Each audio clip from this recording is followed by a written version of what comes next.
এসছি আমার ওয়াইফ নিয়ে আইসি, আমার মেয়ে নিয়ে আইসি। এখান থেকে জুতা কিনলাম, অন্য মার্কেট থেকে বাচ্চাদের জন্য কাপড় কিনছি, আরও কিছু কেনাকাটা বাকি আছে ইনশাল্লাহ। রিজনেবল প্রাইস, কোনো সমস্যা নাই, আমাদের নাগালের ভিতরেই আছে।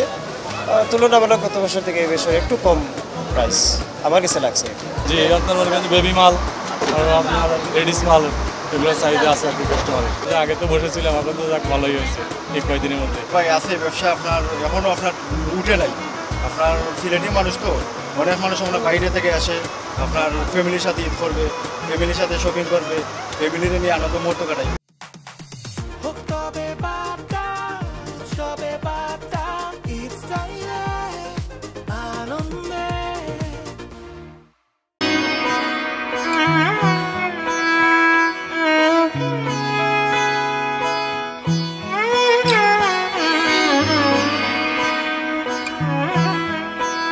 ইনশাল্লাহ আমাদের গতবারের চেয়ে কাস্টমার কম, কিন্তু সেলটা মোটামুটি গতবারের চেয়ে বেশি।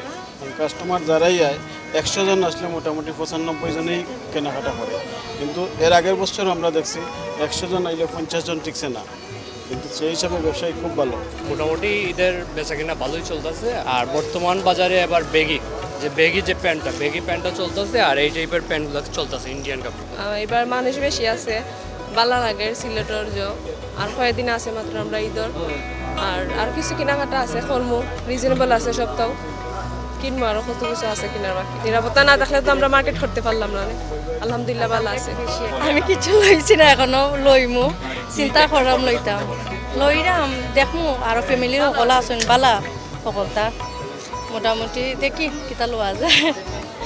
এখনো ড্রেস লইতাম, আইসি দেখি শাড়ি লইতাম আমার ফ্যামিলির লাগি। আলহামদুলিল্লাহ আমাদের বেচা কিনা বেশ জমে উঠছে, তো প্রতিবারে নিয়ে আমাদের এখানে খুব ভালো ব্যবসা হচ্ছে, তো আশা করি বাকি দিনগুলো ভালো হবে।